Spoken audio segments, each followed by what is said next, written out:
I appreciate you being my first guest of the year. If you want, just tell us a little bit about like who you are, what you do, kind of how you got on the TikTok, and then we'll get into the conversation. Who I am is, I mean, my name, obviously, beyond my name. I'm a father, a husband, all that stuff. Uh, a human, at least aspiring to be one. I got on TikTok, I think during COVID, like most people did. Thought it was stupid at first. It was like this. I was just old and like couldn't work it. It was like weird. Like the algorithm was weird, and it didn't know me. I didn't know it, so it was giving me like bunny videos and cat videos. You know what I mean? It was just doing it. I was like, oh, what's it? But yeah, but once I got on here and I started to engage with people more, I was like, oh, this what's up. So now it's refreshing having these conversations. And I pretty much, the thing that I want to do on here the most is just like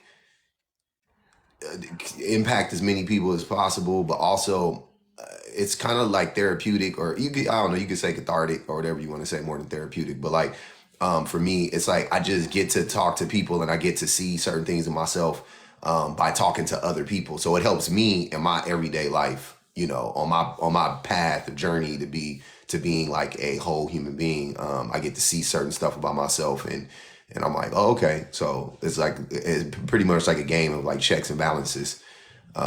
Being on here, talking to people like you, talking to whoever. It doesn't really matter who you talk to. You can learn it. You know what I mean? Like you could just Yeah. you can glean whatever you can glean from whoever. No, absolutely. Similar. You know, what I mean, I got on TikTok. I think I was on the app for maybe about 8 or 9 months before I started making videos. Just and I started getting into these conversations back and forth with people that didn't really understand, like the George, when George Floyd, went down. It was like, just a lot of ignorance. People that didn't necessarily care about like racial issues were suddenly weighing in on them, and you could tell that they hadn't really looked into it very deeply. And so, I started making videos to kind of get my poetry out, but then I started quickly making videos about like anti-racism and just trying to talk to people about basic stuff. You know what I mean? Basic history, African American history, basic anti-racism work. And from there, I got pulled into kind of this Kevin Samuels wave when Mm. and it was like, wait a minute, this isn't us. What this doesn't even sound right. And so that's how I shifted into more anti-sexism, anti-misogynist content. And honestly, my first thought was to do kind of a carousel. You know what I mean? I do a little of this, little of that, just different, whatever, hits me that particular day.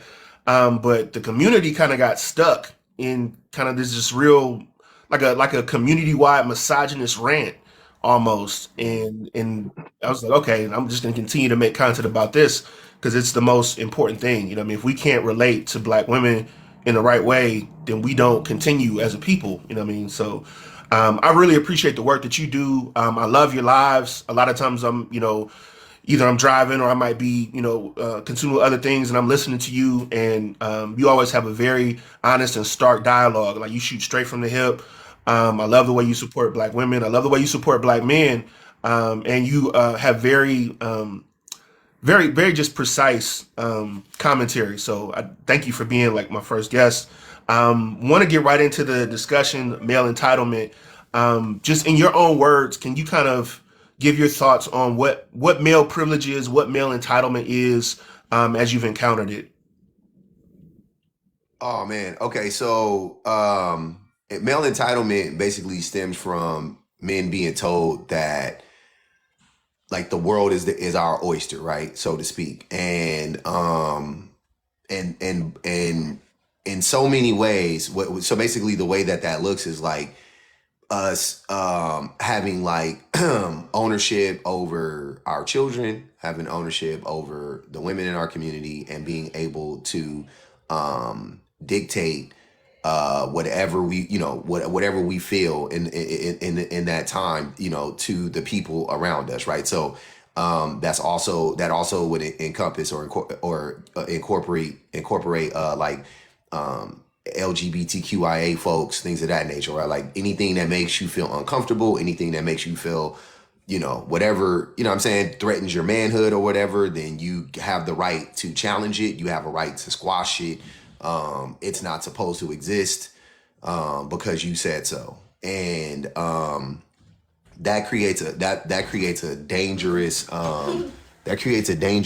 no, so basically it's just the male entitlement is just men being told that, like I said, the world is our oyster, and everything in it is ours, and it's under our domain. Like, think about the scene in Lion King, right? When Simba was talking to Mufasa, but instead of how Mufasa answered, the answer would have been more what Simba was thinking. Like, I thought a king was just supposed to be able to do what he wants and say what, you know what I mean? Like, so that's pretty much what how men view the world. That's what we were taught, right? Like, honestly, it's not like something that's just in us naturally. I think like most of us would be fine with not thinking like that, but we've been taught to think otherwise. No, absolutely. That's a great. The Lion King is a great analogy to that. It's like everything that you survey, everything that meets the horizon, it's all yours, right? And we just come into the world, thinking that in a way. You know what I mean? At least whenever it regards to like male female dynamics, I think that's a great analogy. I also think that like just privilege in general, whether you're talking about white privilege or you're talking about male privilege or American privilege, it's the assumption of normalcy, right? We assume that the American standard, the American way of life is what's normal, right? And every way that anyone else lives is somehow aberrant or weird or strange or barbaric or third world. You know what I mean? That's kind of how in white privilege, anything, white is normal. White is the standard for humanity, and anything other than that is ethnic or exotic or what I mean, somehow strange. When we talk about male privilege, it's really the things that we don't go through as men, the things that we don't have to experience. So I don't have to worry about um, the government saying, "Hey, you got to regulate the way what I mean. You got to regulate your sexuality." We want to be invested in this community being that somehow produces life. We have something to say about that. No, that's just my personal business, and that's normal. But for women, they experience something totally different. And I don't have to deal with those problems or those hurdles that are put in the way of women. You know what I mean? So a lot of times, male privilege is also ignorance. You know what I mean? It's just I don't know women's experience. I don't have to know what women go through. I don't have to be aware of their problems because I don't have to deal with them. And then sometimes we come to the conclusion that because of that, those problems don't exist. I don't know. So, Yep. I, Also being told that we are the natural leaders, yeah, right? So the assumption is that we don't like have to like become leaders. We're born leaders. We're just born leaders because we have a penis. So women would have, and I mean this. I like to be, because I don't like to make this strictly about men and women, because there are other people that are affected. I mean, and when I say men and women, I'm saying like, masculine presenting people versus feminine presenting people, right? right, Because same thing, a feminine presenting man is seen as less of a leader than a masculine presenting man, right? right. A woman in general is seen as less of a leader than a man in general, right? So it's not just, it's not just men and women. It's also it's masculinity at the end of the day that is seen as the, like you were saying before, it's seen as the default to everything, right? It's like, this is how things should be, and everything should kind of revolve around this idea or this concept. But when you think about it, it kind of doesn't make sense. I mean, it really doesn't make sense, and it puts everybody at a disadvantage, even masculine people, right? Even masculine presenting people, or whatever you want to say. No, nobody really benefits from it in the long term. I think that we benefit from it, and it's always short sighted. It's never a holistic approach. It'll never last long. You know what I mean? That short sightedness is a great point because it's a short sightedness as far as history. I responded to a gentleman the other day who was basically I think you're familiar with Christina Brown. I love. She's one of my great mutuals. She it's ex Oh Tina yeah, Brown, yeah. But yeah, yeah. No, yeah. but she was basically saying like, hey, y'all need to basically go into y'all corner and heal. You know what I mean? You men need to talk to other men about patriarchy. Don't try and hurry up our healing process. You know what I mean? And say that we're talking about the problem and not being solution focused when you all just Yeah, came into this conversation. And yep, historically, patriarchy is a 4,000 year issue, right? It's been going on since, pre-Christian era. So to then yep, come in the 1970s, we start to see some type of progress or kind of the second wave, third wave feminism, and then all of a sudden, whoa, we got to move to the solution. Stop talking about the problem when historically we just started talking about the problem in this century. Is it's willfully ignorant. You know what I mean? It's to you're ignoring all of the history of, like I said, male privilege where women couldn't get credit cards, women couldn't get loans, women had problems retaining inheritance and property. You know what I mean? And not just you could talk about white women, you could talk about black women and how those differences exist. yeah. But in Doesn't matter. general, Yep. just women did not have a lot of rights. It went through the man. So now to say, oh, wait a minute, we're taking too long describing the problem when historically we just started doing that. And in a scope of history, it's been like this that we've started to talk about female empowerment where women could go and work and have independent means legally, right? And so it's male privilege is also the ability to just be ignorant of all the laws that have been passed against women, of the just the historical procedures that have oppressed them, and just say, oh, wait a minute, this is unfair to men. This is and then feminism becomes the enemy as opposed to at least an attempt at a solution. Yeah, feminism. I mean, yeah, that's why I don't really argue. A lot of men, especially black men, we fall into this trap of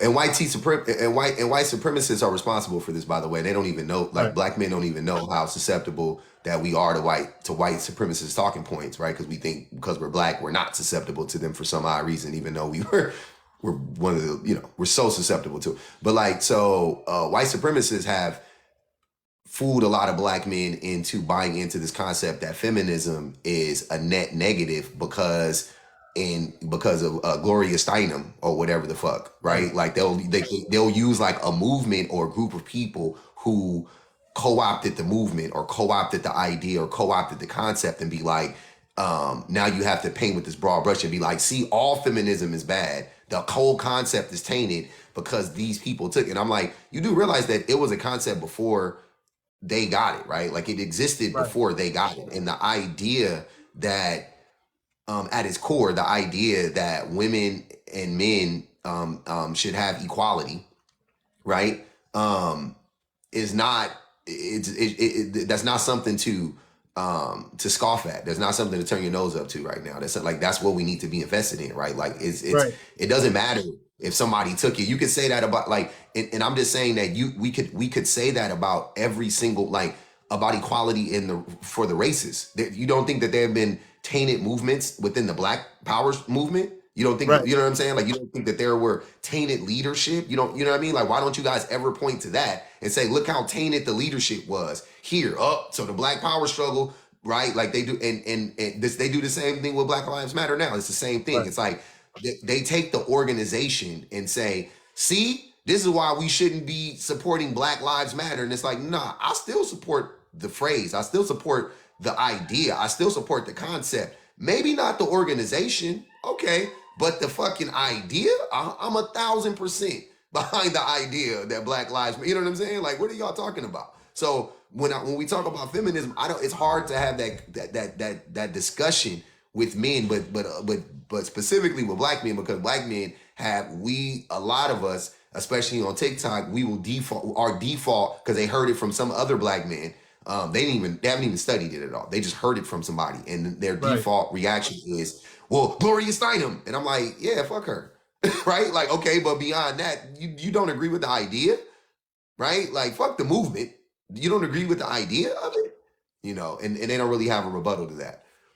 No, it's crazy 'cause that conversation is like the what destroyed the black community conversation, Yeah. right? And it's crazy to me that when it's convenient, we will say that feminism destroyed the black community and Yep. ignore the crack epidemic, will ignore the deindustrialization, will ignore the war on Switch. drugs, will ignore the prison industrial complex, will ignore Jim Crow, will ignore racism, all of those things. We skip over all of that and somehow get to feminism, which was something that wasn't even being talked about at the time in barbershops and hairdressers. It wasn't on the street corners like that. It was in academia, that people were. Bell hooks was a phenomenon. You know what I'm saying? You know what I'm saying? Angela Davis was a phenomenon. It wasn't something that was just everybody or every black woman was talking about until recently. So how could it possibly be the main culprit that destroyed the black community? And they point to like public assistance, and it gets really bizarre. And it all comes down to cognitive dissonance. It's I can't accept the reality that I've somehow contributed as a man to my own social conditions, even though I suffer under, and as we all suffer under the auspices of white supremacy, right? But white people didn't invent freedom. White people didn't invent feminism. White people didn't invent equality. And much of the equality that women are trying to get to as a whole, white women included, is equality that black women had before all this started, before patriarchy started. So, it's not, and it's not just a racial thing, even though race has a big part to play in it. We have to be able to say, as a black man, I'm not just a victim of racism, but I'm also a progenitor of patriarchy. In fact, Yep. patriarchy preceded racism. You know what I mean? Of So, course. so I I wanted was to. gonna say that.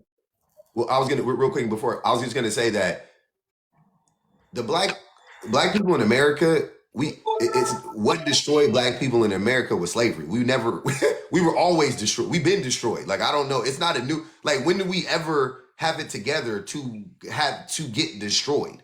You see what I'm Right. saying? Like it does to me that argument in itself doesn't make sense. I'm like, wait, y'all acting like we was over here and we was really getting to it. And then all of a sudden feminism came up and then like, nah, bro, we never got it together ever. We never got it together. It was we have to me we've never been close to equality in this country. We've never had any semblance of equality in this country on any level Right. ever. Right? So when they say that it was destroyed, I'm like, bro, it never got off of the ground. Like the black power, like the Black Power movements and all of that stuff, like that was the beginning of it. But if you think it was 400 years before we could even start to organize in that way. Right. So for 400 years we couldn't organize. Now we can organize, and we only got to organize for like 20 years. And you gonna tell me that was us? We like what? No, bro, that didn't like we've never gotten it together. So there's no way you're gonna sell me, or not you, but whoever. There's no way you're gonna sell Right. me on feminism destroyed the black community. Like the black community was destroyed from the very beginning. We never had a black community ever, right? Just because a bunch of black people live together in the same area, you dig what I'm saying? It Right. don't mean that we actually had like we never. I won't say we never had a black community. We never had we never had a thriving black community. We never had like I'm talking about as a whole. I'm not saying that there weren't any quote unquote thriving black communities, but when you think about it through the lens of like Malcolm, about like Martin Luther King, right, Jr. And Yeah. this is MLK Day coming up, right? When he talks about if there an injustice anywhere, an injustice anywhere, right, equals injustice everywhere, so to speak, right? So it doesn't make any sense um, to act like because Tulsa they were doing good. But what about Birmingham?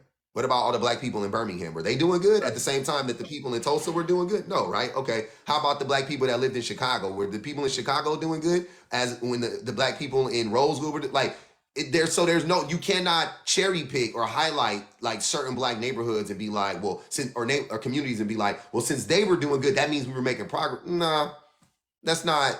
I don't buy into that concept ever. No, you're right. It was the Harlem Renaissance.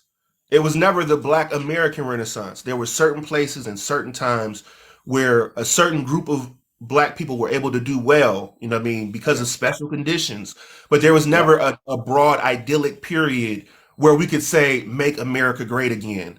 and it be true. There is Exactly. no "Make America Exactly. Great Again" for Black people. But when we're talking about dynamics between Black men and Black women, you would think there was. You would think, Black men want to go back to the 1930s or the 1920s or the 1950s to enjoy just a sense of domestic servitude from women, when at the same time they were being domestic, they had to do housework just to get They by were in slaves. the household because we couldn't find Yeah. jobs. There were riots. There were riots in the Yep. streets because people were hiring us, and they thought those jobs should go to other groups of people. So, we have to be honest about history and not fall for what white supremacy is putting out there, because white supremacy would have you believe that Martin Luther King had a dream and that dream was realized, and it's And not. it came true. If Martin Luther King was still And we alive, was nowhere near that first of dream all, coming true. if it was realized, he wouldn't have been unalived. There was a reason that he got Exactly. unalived, right? Yep. They didn't want his dream to continue, so they unalived him and then said, "Oh, the dream. Y'all reached it. The Y'all dream got came there." true. Yeah. So now it's reverse racism. You know what I mean? Obama, So Obama's president. Obama, you guys right, got a black president. The dream came true. Like y'all got three black billionaires. See, Martin right, Luther King's wildest dreams came true. Like that's how they frame all of this shit, and it's always from a capitalistic framing. By the way, it's always like some black people somewhere. The mythical Negro has money. Therefore, you guys are making progress, and I'm like, nah, bro. Like, see, I just don't. I don't look. When it comes to equality or whatever this, I'm an absolutist, right? Like I'm an absolute. Like there to me. There's no. I'm like Malcolm in that regard. Like right, there's no like, oh well, 100,000 more black people are in poverty. You know what I'm saying? Therefore, black people are doing better as a whole. You know what I mean? Like I don't buy right, into that. Like until we actually, and I mean, until we have progress as far as like controlling our own resources, control, things of that nature. I'm not seeing the progress because they gave us a little bit more of the pie. That's not progress, right? And nobody has recognized what they have done to us. Just the same way men haven't recognized what we've done to women in totality. Not enough men are willing to recognize the role that we play in the subjugation of women, the subjugation of children, the subjugation of LGBTQI folks. Like we don't say anything about that. We don't acknowledge that. Like you were saying, we don't want to talk about that. We right. would rather go now let's fix it. Fix what? You haven't even acknowledged the problem yet. You haven't even acknowledged that you play a role in this crazy ass system. You won't even acknowledge that, and you're already talking about let's fix it. Fix what?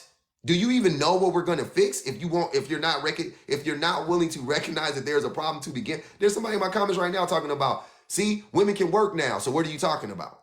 See what I'm Right. saying? But they want us to be solution based, sir. What?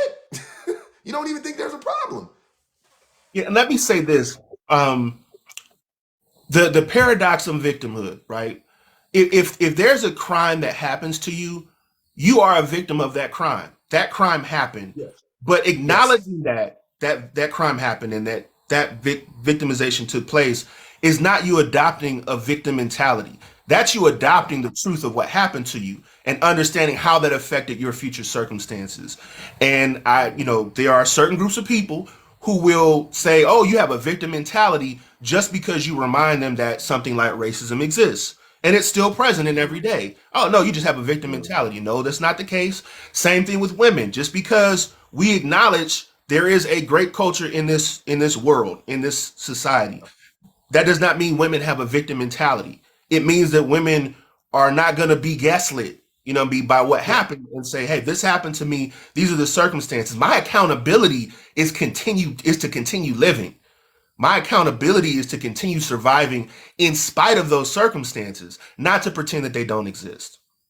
Right? Mm-hmm. So, I think, go ahead, Fatal, my phone. no, I wanted to ask you, still sticking with male privilege, male entitlement, because I use those interchangeably. It's really male entitlement more than male privilege, because male entitlement is what affects women. But like, how do you think male entitlement negatively impacts women, in this world, specifically Black women, but just women in general? How does male entitlement, impact their lives?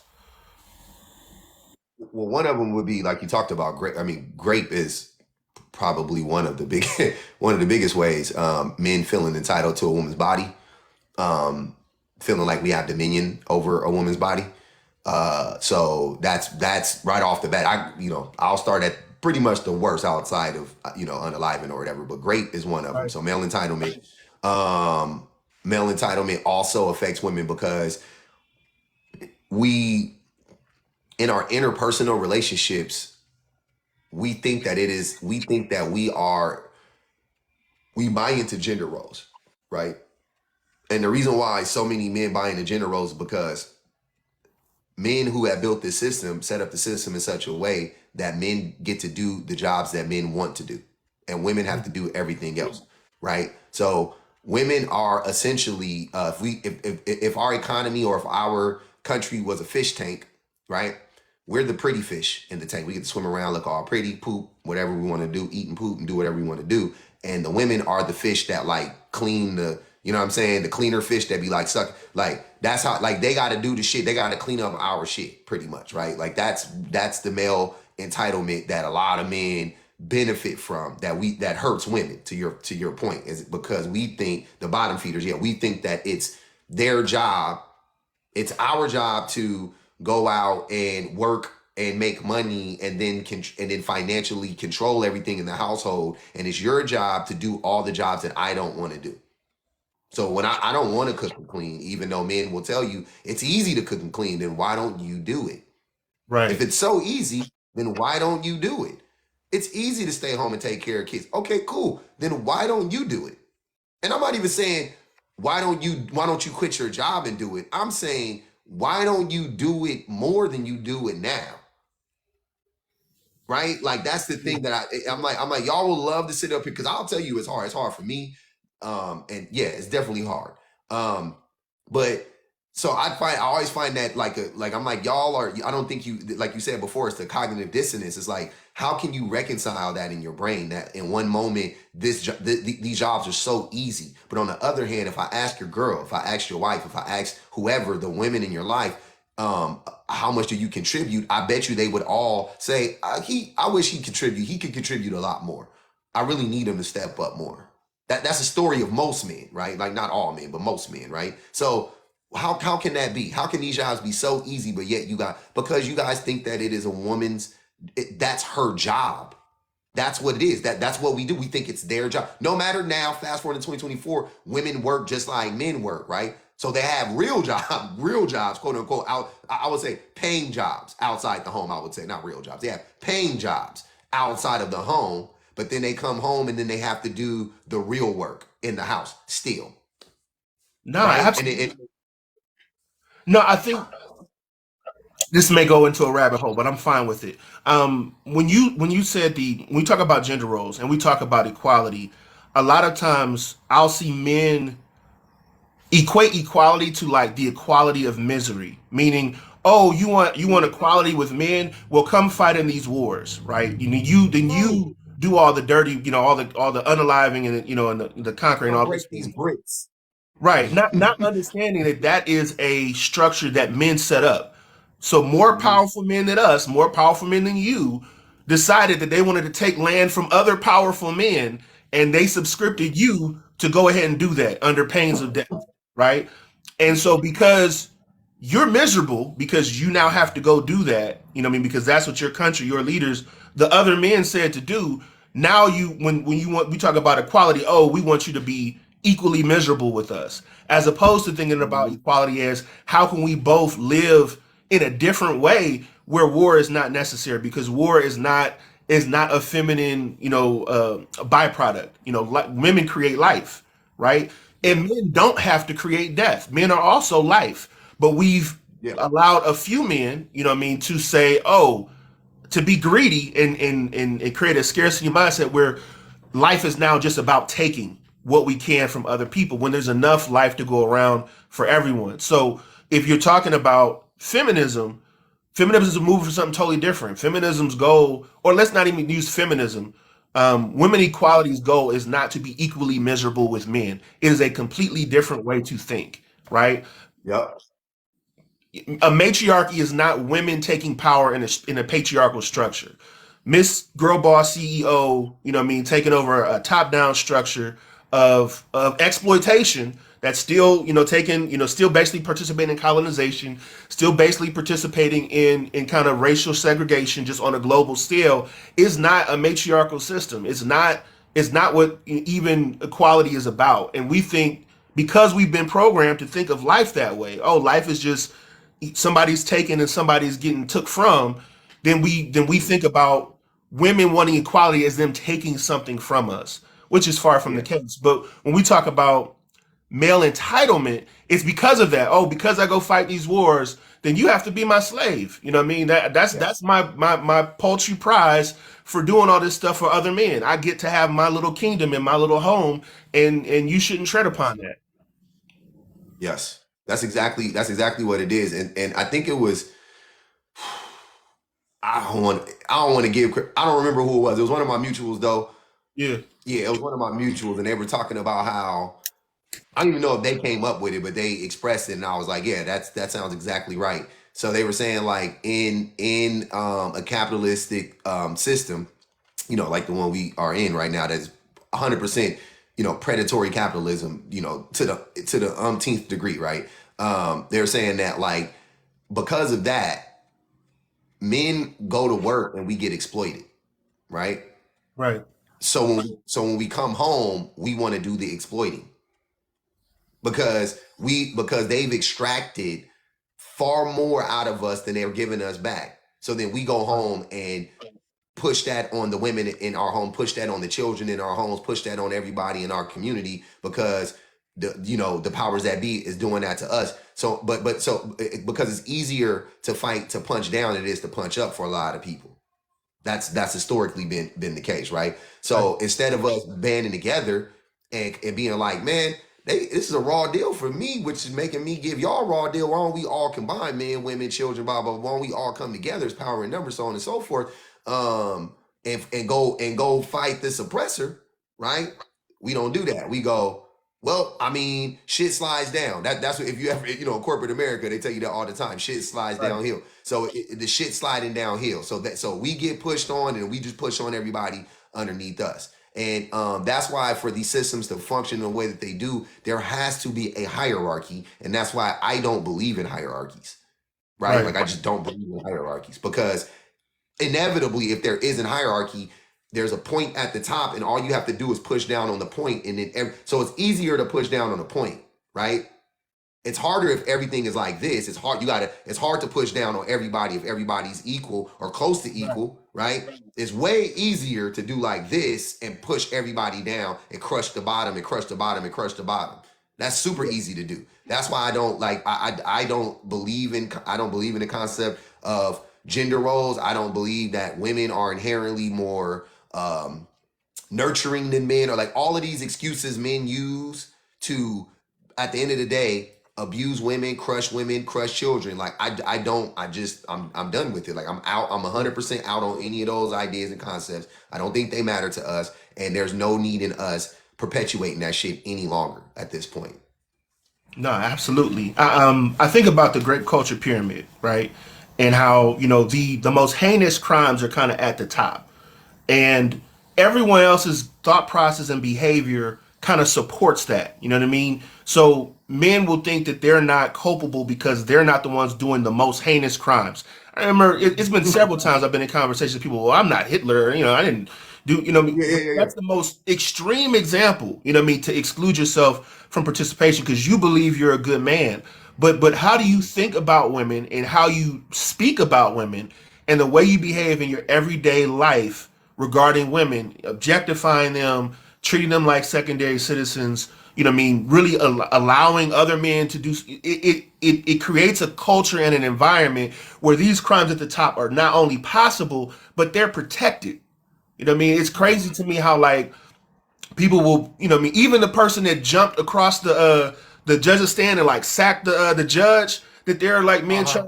trying to protect him. Like, no, I mean, yes, he has some mental issues, but that was Yeah. wrong, and we should just be able to say that. You know what I mean? As opposed to like trying to make up excuses for someone that because everybody that has mental issues does not sack the judge at their arraignment. You know what I Yeah. mean? So, Yep. but we'll patriarchy will have you doing some crazy things. Yep. It will have you defending people you don't need to defend and attacking people you shouldn't be attacking because they're really on your side. But because your Mhm. allegiance is to your entitlement, what you believe the world owes you, it turns completely topsy turvy, and you wind up working against your own self interest as a man and as a woman. Because there are not to leave women out, because there are women who are definitely patriarchy protectors. You know what I mean? They will go to war for patriarchy, but at the end of the day, male entitlement is basically treating a woman as if she's less than human. You know what I mean? It's causing male standard, and women are reduced to some type of product that we consume, whether that be with our eyes, whether that be with our hands, with the way that we get even attention. I feel like you owe me your attention. The classic man at the gas station saying, "Hey, girl, what your name is?" and feeling like that's the Yeah, that's the time that we should have a conversation. And not only that, but that conversation is owed to him at 2 in the morning in the dark at a gas station. You know what I mean? Not even thinking crazy. about, oh, she might not feel safe. You know what I mean? Yeah. But so male entitlement is not just the encroachment on physical boundaries, but also mental as well. Absolutely, man. I'm loving this conversation, dude. This is awesome. Is there a such thing as black male privilege?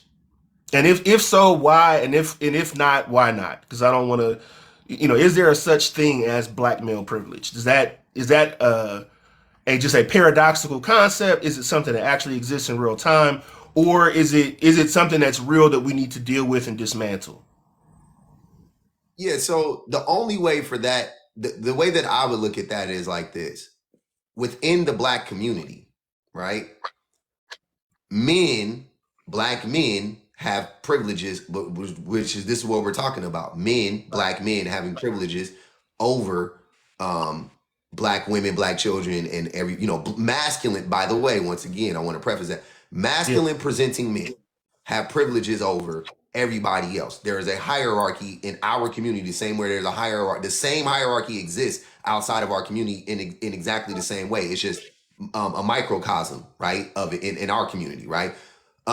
So yes, in our community, it's not black male privilege. We're black men, but the most important thing is that we're men. So male privilege exists in our community and outside of our community. Male privilege exists, right? But no, in whole does black male no, of course not. That's crazy. That's like for black male privilege to exist. Black privilege has to you see what I'm saying? right. Like for black men, like there's no way to separate those two to me, because like I said, it would be because I was a man. We know that I got whatever privileges I got in this country, or whatever. It would be because I'm a man, not because I'm black, Right. right? Me being black is always going to be a hindrance. So we know that the black part has nothing to do with it. The reason why Barack Obama was able to become president wasn't because he was black. It was because he was a man.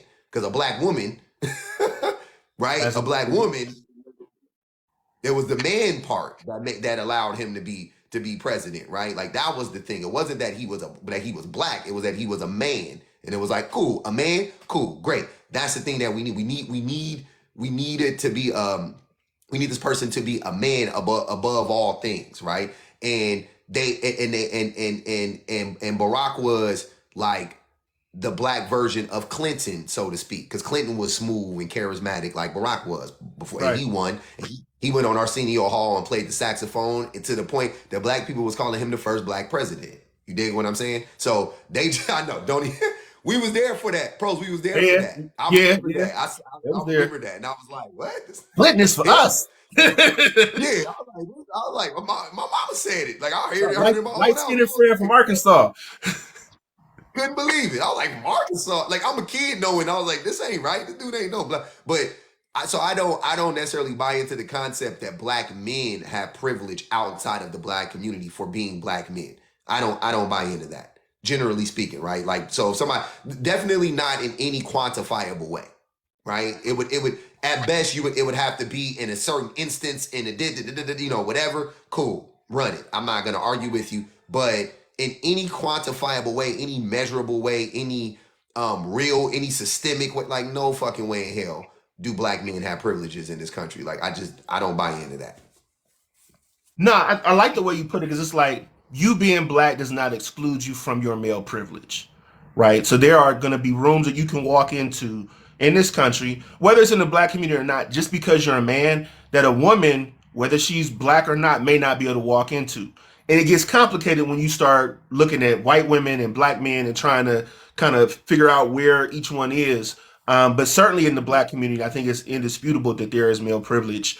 When you look at our churches, you know, what I mean, it's like 75, 85% women, but yet most of them, even now, 2024, most of the leadership is still male. And there's even some denominations that justify that women can't preach or shouldn't preach just because they're women. So you have that religious privilege for men that is baked into a lot of our religions. It's baked into Islam. It's baked into Christianity, baked into even some of the sectarian things that we get into. But that women, they say women can't do that, you know, just because of the nature of them being women.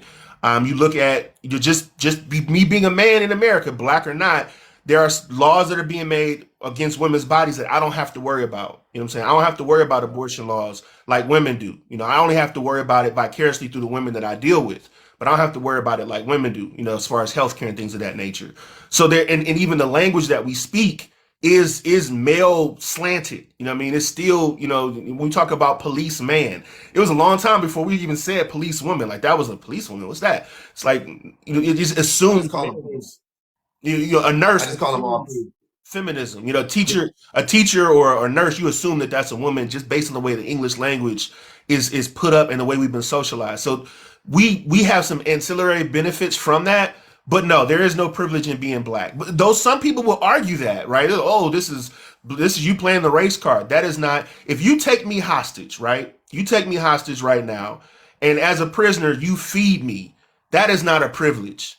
That is you keeping me alive for a ransom. You know what I'm saying? You're doing that for a purpose. That you can't kidnap me, hold me hostage, and then say you're giving me a privilege. And that's why there's not a such thing as female privilege in this society. It's not, you know, if you decide to put me on a pedestal and say don't move, I'm just going to keep you as my trophy. That's not a feminine privilege. That's you holding me hostage at the pedestal, removing all other avenues for me to gain sustenance other than you, and now you're saying, well, that's feminine privilege. That's not a feminine privilege. That's what they do with. They'll say that about women's beauty, right? Like how the attractiveness of women. They'll be like, well, her currency is her beauty, and act as if they aren't the ones who deemed that to be her currency. Like we did that to women. They didn't sign up for them to be objectified in that way. They didn't sign. They didn't say that their currency, that their number one thing of value was their beauty. They didn't say that. We said that. So how was that a privilege? That's not a privilege for them, because also beauty is so subjective Right. that there are a bunch of women who wouldn't be considered beautiful. So then they suffer. Like it just doesn't make any sense. Like that's a wild concept to think that and that men think that that makes it easy for women when beautiful women, objectively beautiful women who get treated like beautiful women, quote unquote, who have quote unquote pretty privilege, will tell you that they suffer from that as well. They'll tell you constantly that men that they feel like a lot of men will try to humble them. Right. Men will try to, right, the prettier they are, they try to control them that much more. You know what I'm saying? Like so men don't approach them as much. It's like there's a bunch of like disadvantages to being quote unquote pretty or having pretty quote unquote privilege. 100%. Like it's not the same thing. Like I'll tell you an advantage. Because I was just talking about this with my son. When it comes to men, what's an advantage that we don't have any control over? Being tall. Mm. Being tall is the equivalent of a quote unquote pretty privilege, right? It's the same, Yeah. right? I'm a tall dude. I'm in the top whatever 15% of dudes in height or whatever the case may be. Okay, cool. Being taller, I'm saying statistically, you're better. You're more prone to get leadership roles because you're taller. Yeah. Think about that. Because you're taller, people In the respect you Bible. more because you're tall. It's weird. It's a weird. Yeah. I'm not talking about dating. I'm talking about money. I'm talking about in the real, the real world. Like your finances will be affected because you're taller, potentially because you're shorter. Like no tall. I didn't ask for that, and short people didn't ask for that. That is not something that I am like happy about, even as a tall person. That's not something I'm like, well, that's a privilege we need to keep around. I'm like, that's fucked up.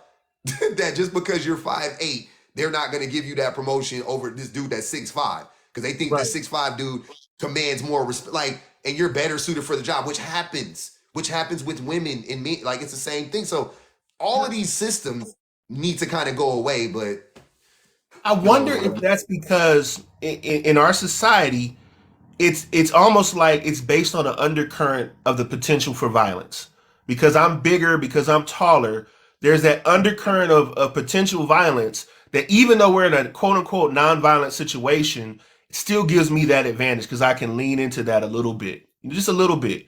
You think about like 50 Cent. 50 Cent is he's a big dude. You know what I'm saying? In business world, he can lean in that a little bit. Like, yeah, we talking over the business table, but at the end of the day, we could go outside and we could do something else. You know what I mean? They know So that 50. They know 50 off. They know 50's yeah, off a little bit. So. yeah, a little something too.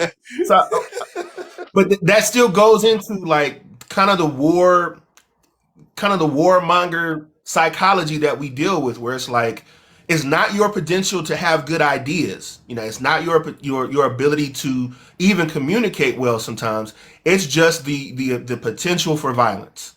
The potential for violence You gives think you that's it? leverage because that's really the currency that we're dealing with. We're dealing with on a country that operates on stolen land every day. Might is right, right? We were stronger. We came and took it. I can't stand when people say we conquered America as if it's a refutation to we being on stolen land. Like, do you realize you just said the same thing? Like that doesn't sound any better, but it sounds better to you Yeah. because you value conquering more than you value stealing. You don't see it as the same thing. It's armed robbery. Yeah. Armed robbery is a form of theft. You know what I mean? Yeah. But because we're And they so didn't even. I was so going to say they didn't even. Go ahead. I was going to say that they we didn't even steal the land. I mean, we didn't even conquer. Not we. They didn't conquer. I didn't have anything to do with it. They didn't even. They stole it. They right, stole it through treaties. They stole it through bogus contracts. They stole. You know what I'm saying? They stole it yeah, because they. It was two different cultures. Um, it was like a culture that was like, yeah, you guys could buy the beach for $3. Like, look at these idiots thinking you could buy a beach. Like, they didn't fucking understand because they didn't think anybody could buy a beach. They thought that was a weird concept. Like, so right, you didn't just come. You stole it through disease and famine. Like, you didn't like it ain't like they right. just came here Conquering. and just died. You had a look. It's easy to win a game when only one person is playing it. Right, That's how I look at a lot of this shit that be happening. These people weren't geniuses. It was just it was just humans had before all of this shit, before slavery, before capitalism, before all this, there was a baseline level of humanitarianism that humans seem to just have throughout the world, that indigenous people just seem to have throughout the world, right? right, And it just took like a small group of people to exploit that quote what ended up being a weakness. You know what I'm saying? Like, that was really all it was. It was just like a small group of people was like, these people don't understand contracts. These people, you know right. what I'm saying? It's like, but we don't just it's just a Don't different deal because like that. it's just how that's all it was. How you're taught. Like, it's not a real. The contracts aren't real things. Like, right? Money isn't a real thing. Like, none of this shit is actually real. The game that they created the game and then beat the people at a game that the people weren't even playing, and then said we conquered them so that they could pat themselves on the back, and like you said, so they could also downplay the fact that they literally stole it from the people. Like, right, there is a lot going on there with that Right. verbiage, and they think conquering is a good thing, and that's why so many, once again, men take that same concept in our interpersonal relationships, and we want to conquer our community, we want to conquer our women, right, we want to conquer our children. Like, everything is about winners and losers. That's how our society is set up, winners and losers, and we always have to win. Right. Not understanding that the game we're trying to win is the game of self destruction. We're at Pretty much. the doomsday clock is at 11:59, and we still think that this is a good thing. Like, there's a reason why some of the most affluent people are saying, how can I build this bunker? How can I travel to the moon or colonize another planet? Because all the resources of this planet are being dismantled and taken apart because of this game that we've been playing for the last 600, 700, however long we've been playing this game. But it's not. it doesn't benefit anyone, not even the ultra rich. Ultimately, because we all Yep. need air to breathe, we all need water to drink. You know what I mean? So it's crazy to me. But I wanted to talk a little bit about just your personal journey. Like how did public become public? Because ultimately, and I'm sure you got this before. Like we need to clone you, or like take a part of you and get it into like as many other men as possible. Like how did you come to this awareness? Of the world of gender dynamics, of all of that, and what would be your advice to other men? So I've talked about this before, but my wife is the number one. That was it. Like she's the beginning and the end when it comes to that. She was the one that was like, she was the first person to call me sexist. And I was like, what? I never even thought about the word, didn't even know what it really meant at the time. You know, or how I could be sexist. The same way I'm sure that the first time a white person was called racist, they were like, huh? What do you mean? You know what I'm saying? It was one of those moments for me. And that was over 10 years ago now. So it basically is like and this is the thing that I try to convey to men is that it's sexism, misogyny can destroy your relationship with your wife.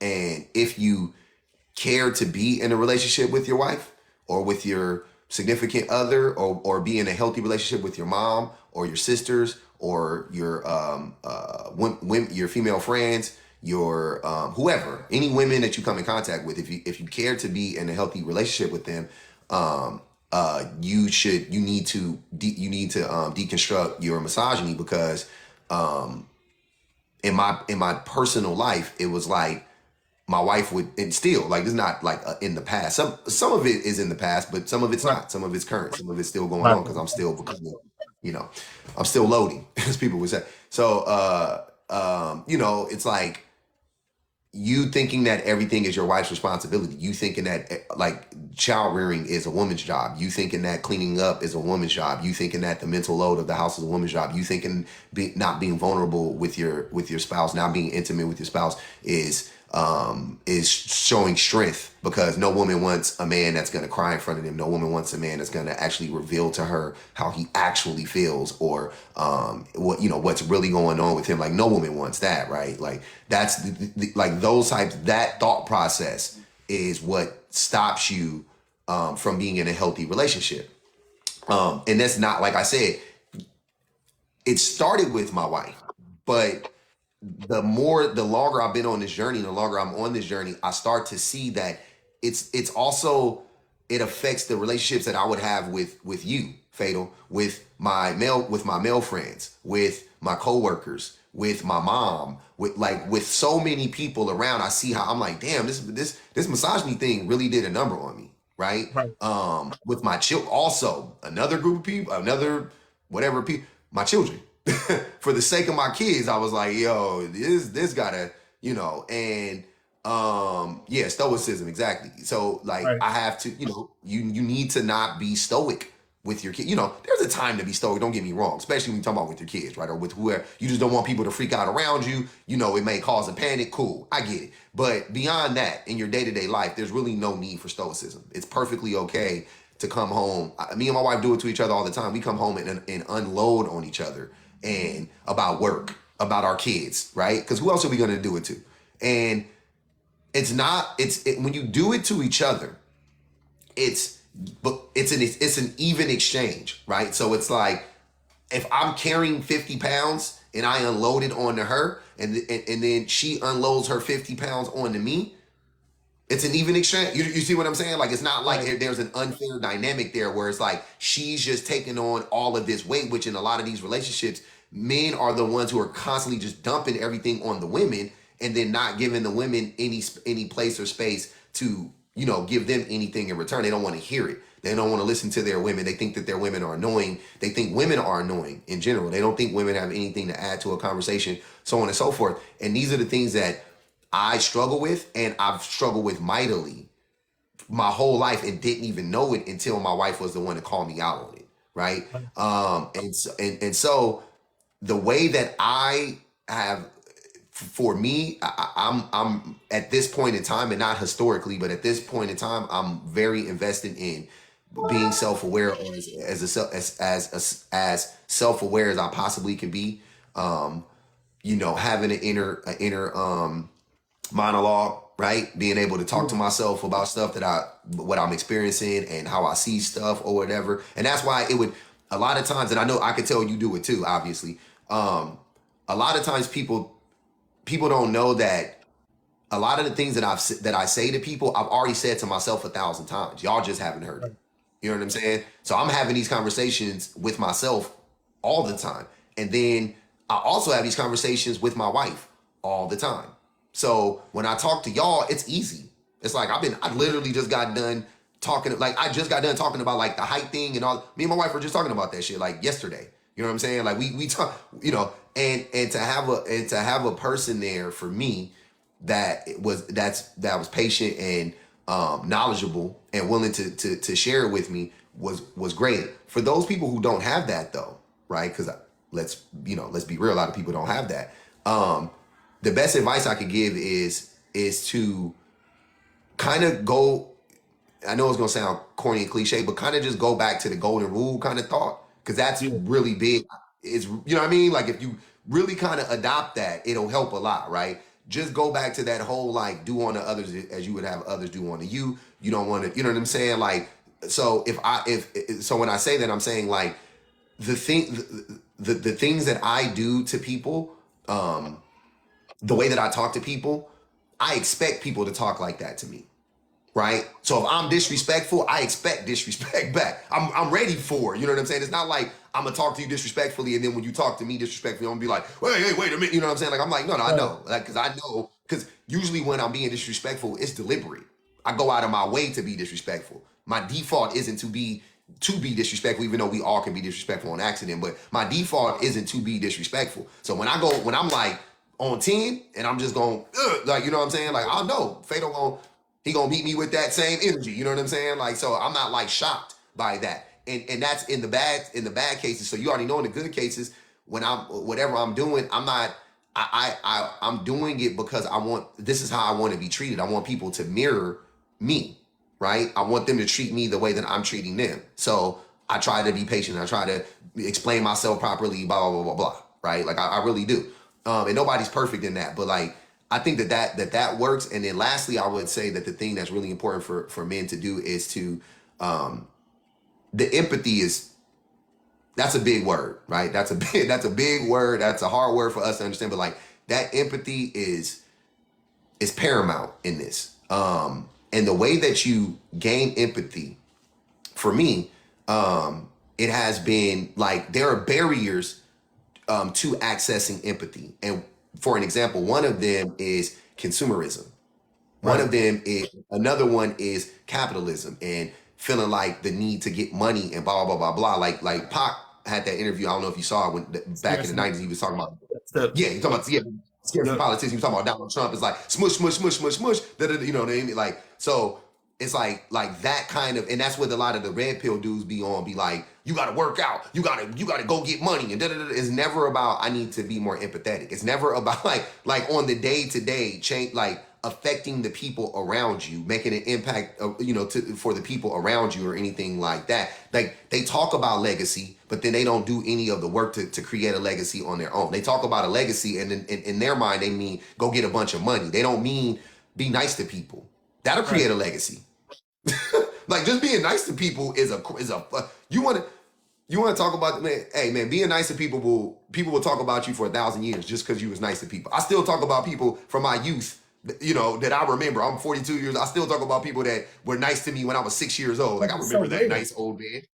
Right? Like, so being nice will create a legacy, but like, you don't need to conquer the world to create a legacy. You could just be nice to people. You can be empathetic. You could like we need a culture of that as a society, as in our community, but but people, it's going to take people like us to foster that, right? Like that, I think that's where I'm at with it. It's like, it's going to take a Fatal, it's going to take, 100 other men like us, hopefully, to kind of create that dynamic in amongst the men, amongst our peers, right? But it's a struggle.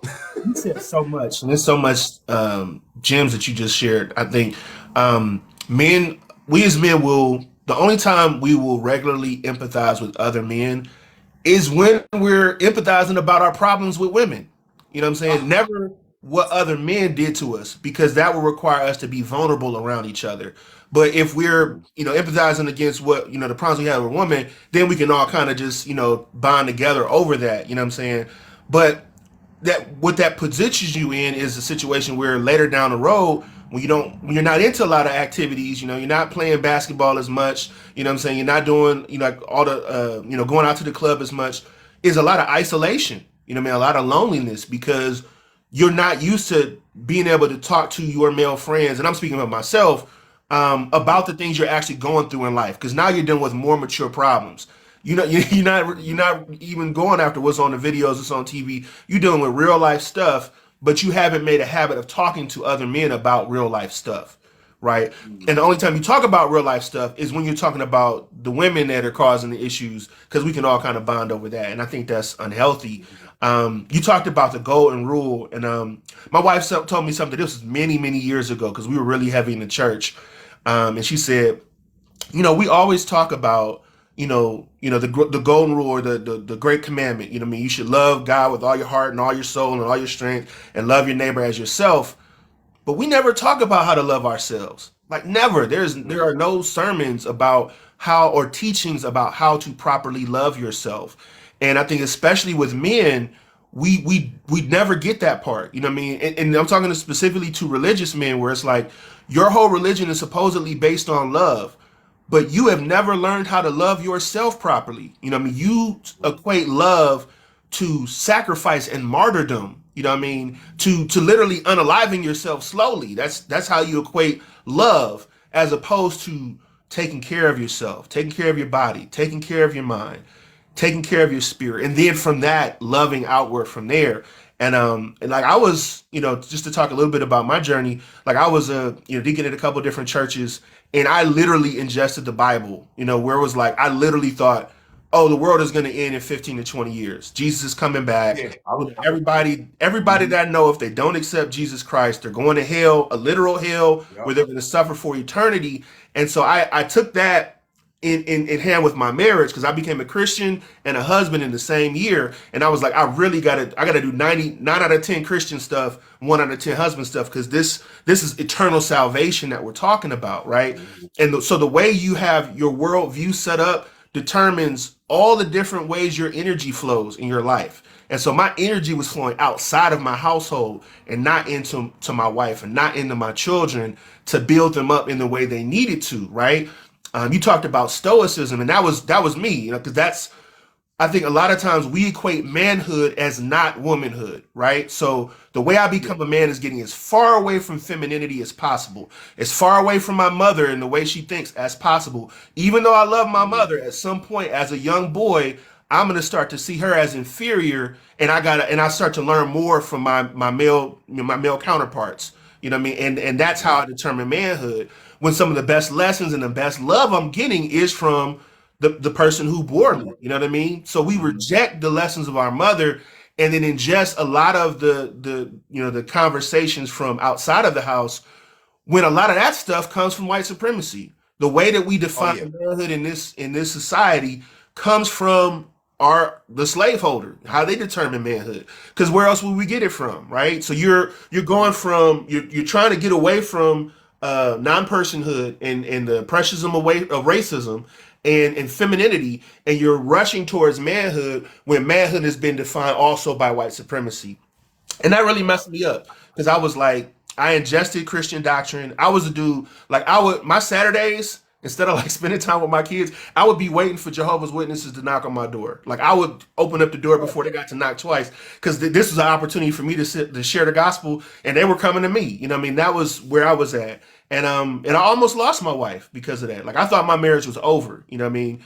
But Man. we've been able to reconcile. And part of that is being able to go to therapy, you know what I mean, and really Mhm. talk about oh my God, the childhood. Like, we don't realize the trauma that we actually have inside of us until we start to talk about it. You know, because because what I learned was going to Stoicism is the way we deal with problems is you either solve the problem or you push it down. You know, if it's an emotional problem, that's just time Right. heals all wounds. Get away from put some Yep. distance between you and it, and keep it moving. All else fails, keep it moving. You'll be all right. And then when I got married, it was like, you know, what I mean, all this stuff that I ingested from my childhood is now coming out in unexpected ways because now I can't Mhm. hide. I can't push it down because my wife sees me. My wife sees who I am, knows who I am, loves who I am, but wants me to heal, and I'm refusing to do that because I'm like, wait a minute, I didn't say it, I didn't do it, it didn't happen, it doesn't Yeah. exist. Leave me alone. Just give me, Right. stop talking to me. You know what I mean? Stop asking me questions I don't Mhm. want to answer. And Mhm. so we have to recognize that if you're going to have a mate, that person, you're inviting that person into your heart and into your life. And if you haven't taken the time to disarm the minefield that is your heart and disarm the human, the garbage, the burning dumpster fire floating down the river that is your life, if you have not disarmed that, then that person is going to walk blindfolded into that danger zone, and it's going to hurt them. You know what I mean? It's going to hurt them. Yep. So my advice to men is to actually listen to women first and foremost, because Yep. if you listen to women preemptively, they're going to tell you a lot of the things that they've went through with other men. That if you internalize that, you won't have to go through with your woman because you've already seen the mistakes and you can navigate around it. You can plan for it, right?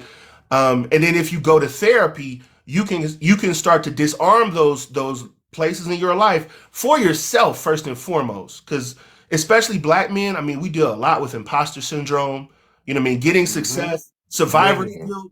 I mean, all the people Mhm. that we were around when we were growing up that are in That's jail me. that That's didn't me. live past That's 25. survivor's guilt. I got Yeah, survivor's guilt, bro. I got that shit bad. Like for yeah. real, for real. I got that shit really bad. For real.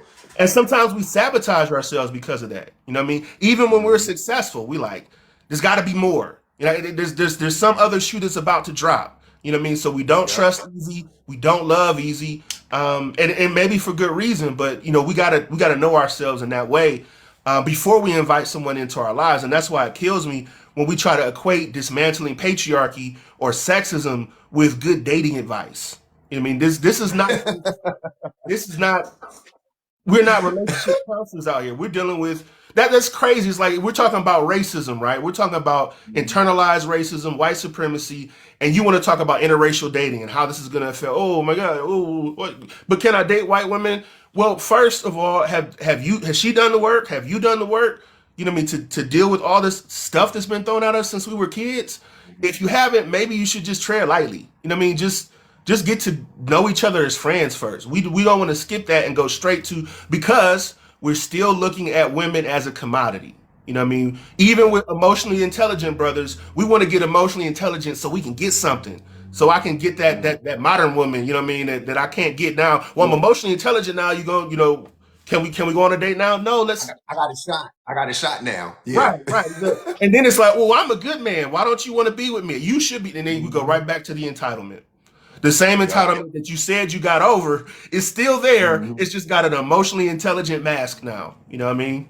Yep. It's You crazy. learn how to mask it, better. And that's that, and that's the scary part. You said something very, very important too. So I think that okay. So I think that a reason why when you talked about like the slave mentality that we get, the slaver mentality that we get from the slaver, from the Right. um about masculinity, about manhood and all that stuff, which they were like the least masculine men, right? Which is a Facts. crazy concept. Like when you think about slave owners, like they were the least masculine men. They didn't want to do none of the work. Like they were Right. not like, come on, bro. Like they were weak ass men, right?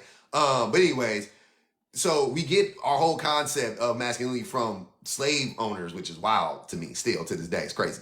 And that's why you will hear a Dr. Umar sound just like um name your favorite white supremacist. You know what I'm saying? Like that's why you would like a lot of their ideas connect because they both were indoctrinated into they have the same concept of masculinity, right? Right. Not about racism, but about masculinity. They have the same concepts about masculinity, the same exact concepts. Right. So it's not and sadly in 2024 a lot of the male black leadership is just it's just a repackaged version for black people. It's a repackaged version of manosphere red pill rhetoric, Right. right? That's all it is. It's just it's a alt right light. You know what I'm saying? It's a lot of that. Like that's what I see, and Yeah. that's a thing for me. See, because like you talked about when you first got on with when I first got on and on all my platforms, I've always been I no, not always. I started off as anti Christian because I was a Christian and I deconstructed my religion and I was Yeah. like, I'm going hard on this religion, and I went hard on it. Like I was like, this is crazy because I was mad. I was mad. I felt like I was tricked into being a Christian. I felt like I was brainwashed. You know what I'm saying? So I was upset at first. Fast forward, 15 years later, now I'm like, do what you do, long as you don't miss me with that shit. You know what I'm saying? Like, do your thing. Like, I'm cool. You happy with it? Cool. You like it? I love it. Long as you don't ever let that shit justify your bigotry or anything like that, then we good. You know what I'm saying? Like, to me, you using it right in that way. You using it to make you a better person. That's fine. My dad told me that a long time ago. That's one of the things my dad said that stuck with me was when I was really religious. My dad is an atheist, a lifelong atheist, and he was like, he said, I can't knock Christianity because look what it has done for my son. Look how good of a person you become. This is him saying, it's not me saying I'm a good person. He's saying, look how good of a person you become. So how can I knock it? You know what I'm saying? Even though I don't believe in it. And it took me a while, but now that's where I'm at with religion as a whole, right? For an individual, on an individual level, I'm like, yeah, Prose is Christian. I don't give a fuck. Great. Do your thing, brother. You know what I mean? But you will find beyond that, I'm just saying, like, you will find or where I started, that's where I started. I started being anti-Christian. Then I went to politics, right? Electoral politics specifically. I was really big Yeah. on electoral politics for years and years and years. And then when I got on here, I was still on electoral politics. And when I jumped in that space, I quickly saw I didn't like the people that gravitated to those discussions, right? I Right. was like, I don't really like, if you post anything about electoral politics, you already know who's gonna show up to the party. Right. Right? I ain't gonna say who, but you know who. And I was like, yeah, I don't really like that in this space, right? I think that electoral politics on TikTok lives end up not being productive at all. I've had better exchanges on Twitter or X now, and I've had better exchanges on Facebook. But on TikTok lives, I was like, yeah, this ain't really the space for it. Now you can have a page of that and do content on that, and it'd be dope. But when you go live about that, I don't like the people who you have to engage with. I'm just gonna leave it Right. at that. So I kind of, Once you get mass reported.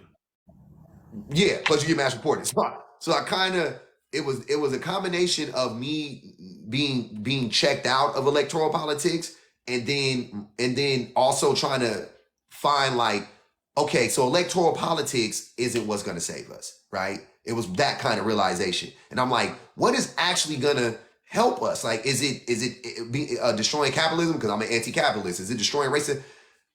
And when I thought about it for Black people, I started to recognize this divide between not recognize, you know what I'm saying, but I really started to like hyper fixate in on the divide between Black men and everybody else in our community. Like I was like, the same way there's a huge disconnect in the world with men and everybody else, masculine presenting men and everybody else. There's a huge disconnect in general, but within the Black community, I was like, this is crazy how disconnected I feel as a Black man from these like hyper masculine Black men. How they say stuff, and I'm like, this is stuff that I hadn't really thought about. But like I said, I've talked about this before. But I got a friend, really close friend, and he was a Kevin Samuel like before, years ago. He's talking about Kevin Samuel years ago, and he would say stuff to me that I thought was weird as a married man. I was like, that's not how that works. But I'm just thinking he just had like a misconception about marriage. You see what I'm Right. saying? Like I didn't think it was like he was like brainwashed or anything like that. I was just like, this nigga just don't know about marriage, because I didn't know about marriage before I got married. I didn't know about being in a committed relationship. Like I had no idea about how that really looked. The older I got, even though I was in it when I was younger, but I'm saying like when you become older, you pay bills together, you got insurance, you know what I'm saying? Just shit changing. Right. And so he would say kids, and so he would say stuff, and I would be like, that ain't how it. Then he started to tell me stuff that he learned from Kevin Samuels, that he learned from the manosphere. And I was like, he was the first one to mention that to me. That word manosphere, I had never heard it before. It was like 3 or 4 years ago. And I was like, what? Then he would give me videos and I would watch them and I would be like, just my visceral reaction was never this is right. And this is before I had really put really any thought into it, right? One way or the other. I just heard it and was like, what? This is stupid. What are they talking about? What? Women are Right. supposed to be doing like it just didn't make sense because I won't say health, whatever. I would say I'm in a healthier relationship than those people have experienced, obviously. So when they said stuff like that, I was like, that's not how healthy people would function. That's not it, right? Like there was just that was my connection. That's why it was really easy for me to kind of not fall into that trap. Even though my default position is to be misogynistic. My default position is the patriarchy and to support the patriarchy and uphold the patriarchy. That's my default position. But I'm not as extreme on that spectrum. Right. See what I'm saying? Like on the spectrum, I'm there. I'm just not Kevin Samuels. I'm just not, any of those types of dudes. I'm not there. I'm not Andrew Tate. I was never there with it. But I was definitely, I never thought out loud that women were objects. I never thought, you know what I'm saying? I've never been like, well, women are just there for us to have sex with. I've never like consciously thought that. But I acted like that. You see what I'm saying? So it didn't really matter. So obviously that seed was planted and that reality became so. But did I consciously say that thing or believe that thing on a conscious level? Absolutely not. And that's another reason why it was really easy at first. Now it's a little bit harder because it's kind of like losing weight when you start to do like deconstruction. It's easy at first, and then you get to the nitty gritty and you know what I'm saying. You get more granular, and it's hard to pick those individual Take seeds it up. apart. But Yeah. yeah, it's harder now. But when it first started, I was like, yeah, I never thought that about women consciously. So yeah, it's easy for me. Okay, women aren't put here on earth for us to abuse and use them. Pfft, done. Women, it's not a woman's job to cook, clean, da da da da. That's dumb. Who would think that? Even though I treated my wife like that, and she was the first person to come to me and be like, yo, I need help. You know what I'm saying? Like I get that you go to work and you pay the bills, but like I need you to show up more and help out with the kid. Don't you want to see your kid? Don't you want to be around your family more? And I was like, oh, okay. Like it did, impact over intent, right? The intent was not to hurt my wife or to hurt women, but the impact, I was doing those things. But not consciously adopting those ideas helped me tremendously to not fall too far down that rabbit hole, let's say, right? And with a lot of these men now, with the internet, with the social media and these conversations, they become radicalized to the point to where now they're saying it out loud.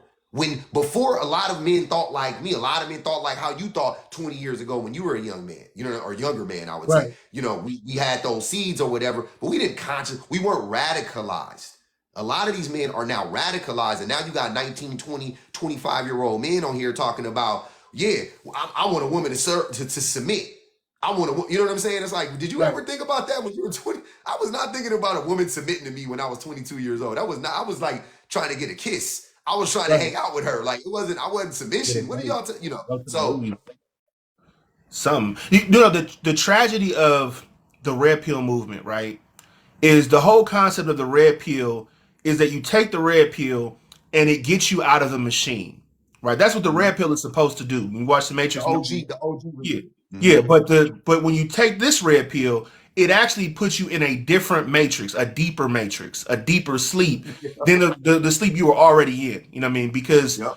a real red pill will get you into a more natural state. You know what I mean? A more uh, To the real peaceful. world. Yeah, yeah, it will help Mhm. you heal, right? But what the manosphere does is because the people who have the least experience can accept even more fantastical ideas. So, you have, men that are talking about women to men who don't have a lot of experience about women or they're incel and they just believe this fantastical, idea of who women are, what they want, what they do, and they put them in this one box of all women and that becomes their theology, right? That it's a faith-based movement, right? Same thing with hustle culture. You take people who haven't really touched a lot of money and don't know what hustle is from another, you know what I mean, from this bottle of water, and now they're ingesting all this hustle culture stuff. Was like, oh yeah, I got to get up at 4 in the morning, 3 in the morning, and work until 12 at night, and it's really just capitalism, you know what I mean? But the reality is, not every, going back to entitlement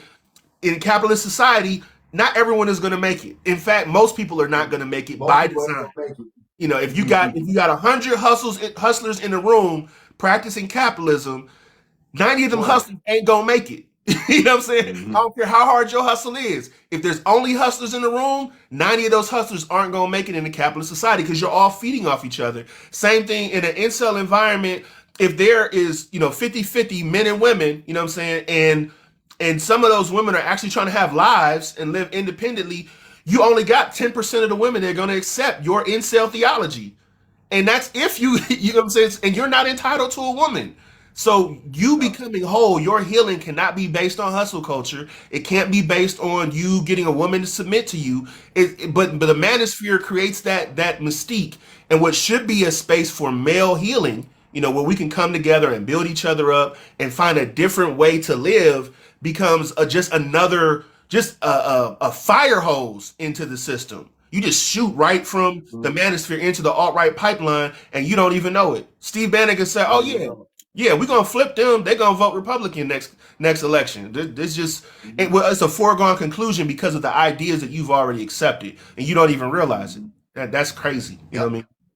I talk about that all the time. I talk about the man the black manosphere being the quickest pipeline to Republican politics, right wing extremism, so on and so forth. And the reaction that I get from black men is so crazy when I'm like, you do like, and I just implore them to literally just study the origins of the quote the new I call it the manosphere because like you said I hate because the Matrix is one of my Matrix top 3 movies for me all time, right? Right. I hate to disrespect the movie by calling it the red pill movie. I hate that they co-opted one of the best analogies ever, and they co-opted it. Like I hate that, right? But so I'm gonna call it the manosphere. When I Right. try to tell them, look up the origins of the manosphere, look where it started, look at who started it, right? Look at those men politics. Look them up. Fuck Right. what they talk about with women. Go look up their politics. Go find their Facebook threads. Go find their Yes, Reddit they threads. are. Go find their right. Go find their red their Ready. Yep. 4chan thread. Reddit. Go find that shit. Read it and tell me that there is no agenda here. Tell me that. Let me know that because I'm not big on the like everybody has an agenda. Blah, blah blah blah. I mean, I won't say everybody has an agenda, but I'm saying like on that like is a conspiracy. Like yeah, but no, this is like CIA level, FBI level, COINTELPRO kind of. You know what I'm saying? Like I'm like y'all. I don't think you guys understand how and like because they know they had to find new ways to appeal to black people, right? They had to find. I'm talking about the right. I'm talking about capitalism at its core. They had to find new ways to get us to buy back into capitalism, consumerism, and anti-progressive policies. Right. They're all. That's how the system works. It's all. That's literally the whole game. Is getting us to fight to get us to fight against our best interests. How do you do that? And they don't ever sleep. So you have to always be on guard, right? Right. So the way that they were able to appeal to black men was through misogyny. They know that it's almost impossible to appeal to black women in this way. It's almost impossible, right? Um, the only way, because they'll never be able to get the same amount of black women to buy into alt-right policies as they are with black men because of misogyny. Because women Yeah. suffer from It's racism, anti everything they are. anti everything. It's the misogynoir. So they already know that they really don't have a shot with black women. Like they don't really, they don't have a chance with black women. To be honest with you, they try it. Don't get me wrong. They still try it, right? They still do their little try to get black women to be elitist or whatever the case may be. But not many black women are susceptible to that because they know what's up.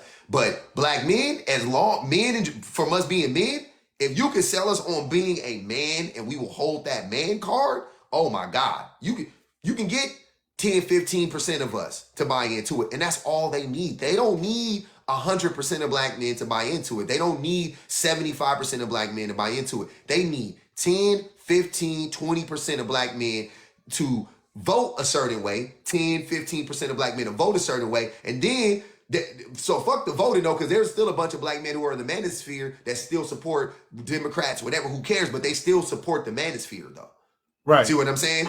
So that number is even larger, but on a political level, they know all they need is 10, 12, 15% of black men. And you look at the last two elections when this whole thing started, when it got out of control, because it really started after Obama because it was a Right. political movement, but when it really started to have legs was after Trump won, right? Or Right. right before Trump won, actually, right before Trump won. 10% of black men, 10% of black voters, of black male voters voted for Trump. That's 1 out of 10. And y'all know I'm not a Democrat or a Republican. I'm just doing the math on it though. That's 1 out of 10. Y'all can say that that's low when in comparison, only 3% of black women voted for Trump that voted.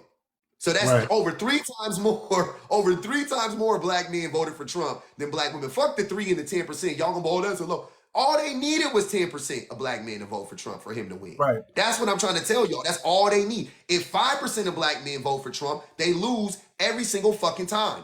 And they know that because the margins of error are really thin when it comes to, especially when Republicans win. They almost never win in a landslide, right? Except Right. for Reagan did in the 80s, but like almost every time is like that is razor thin. They're not Obama, they're not Clinton. They don't have that mass appeal. So they know that.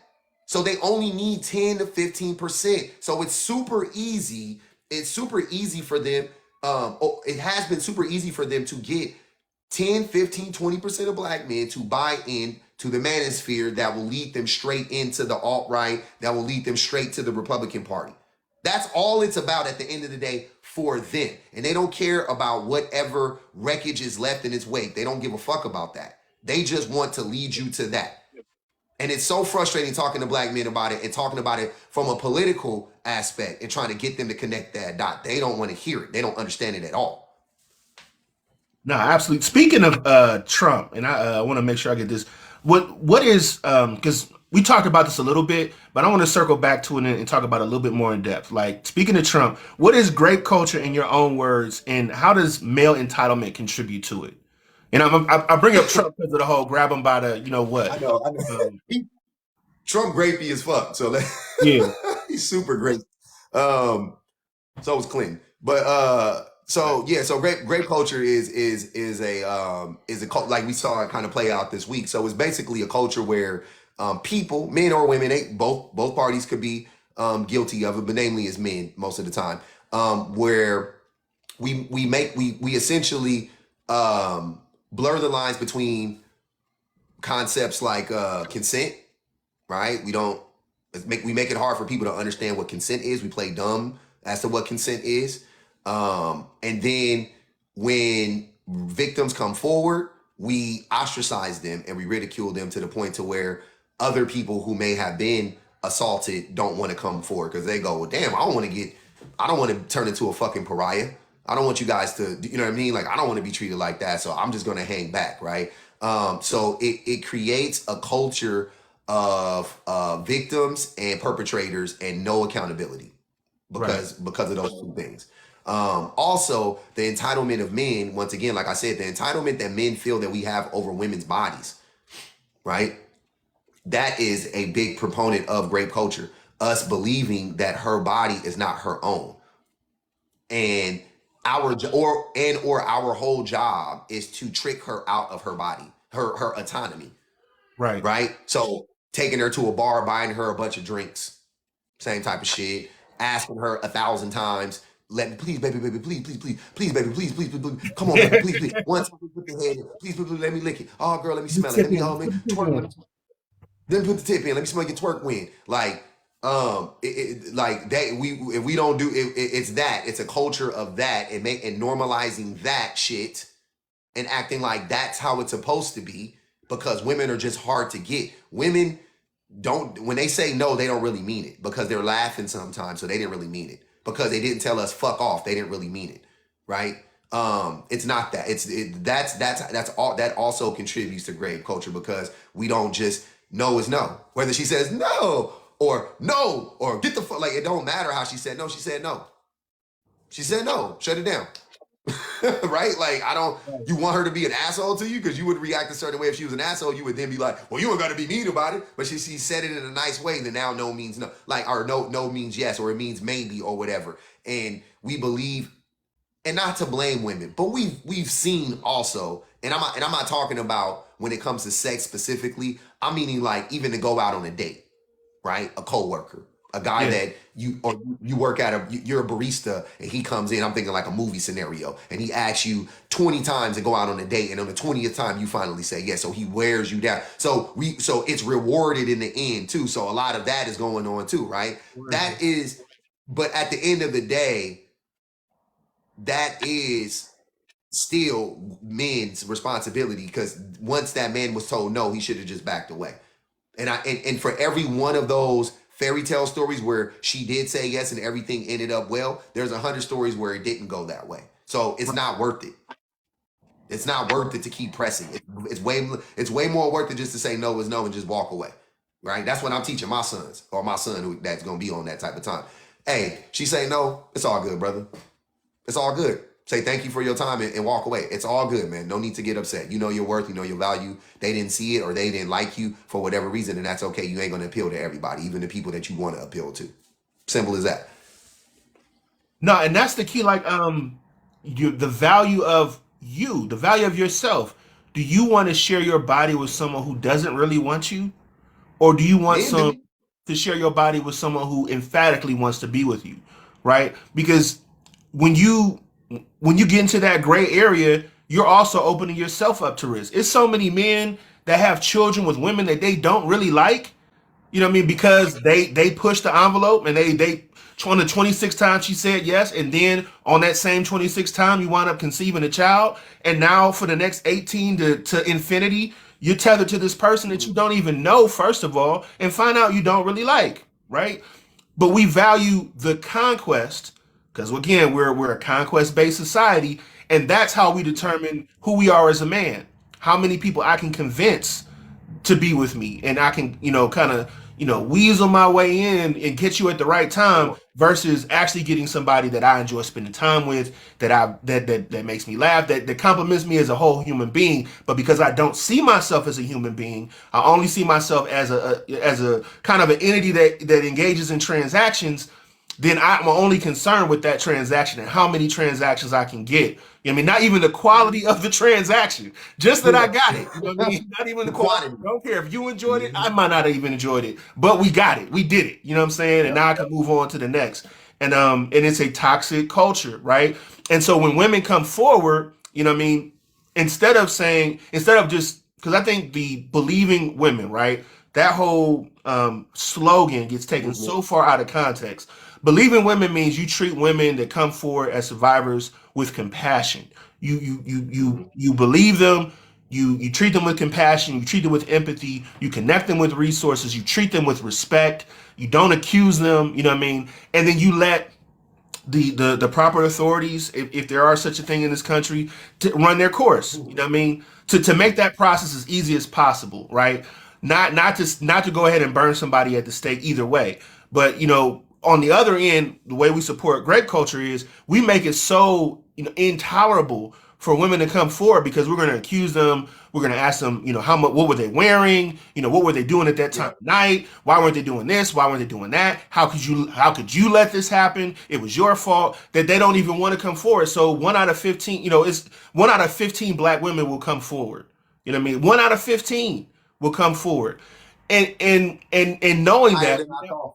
when that one That's person high. comes, huh? That's higher than I thought. That's higher than I thought. 1 out of 15 is higher than I thought. Right. That's crazy. I thought it'd be lower than that, but okay. Right. But then when that one person does come forward, it's only like 2 to 8% where that's a false allegation. 90 to Yep. 90 plus percent, it's something actually happened. So knowing that 9 out of 10 times in the most conservative estimate, that person is telling the truth, why would you treat them with contempt and not assume that they're Because telling the truth?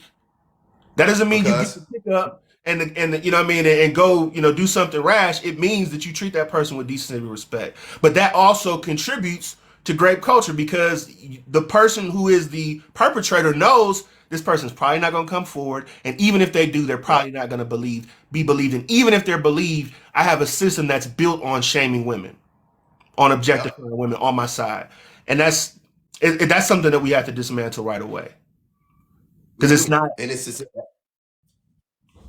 It not only does it dehumanize women, but it also dehumanizes men, and we don't even realize it. and And men don't care. And that's the thing that also that's frustrating too, is like when men try to do the whole, we get SA too. And I'm like, but why don't y'all ever talk about it outside of when we talk about women getting SA? Like why if it happens so often, if it happens so often and it's so prevalent, it's such a one-to-one, why did you guys only wait until we're talking about the issues between men and women, like the grape culture or whatever? Why now all of a sudden is, oh, men get it too?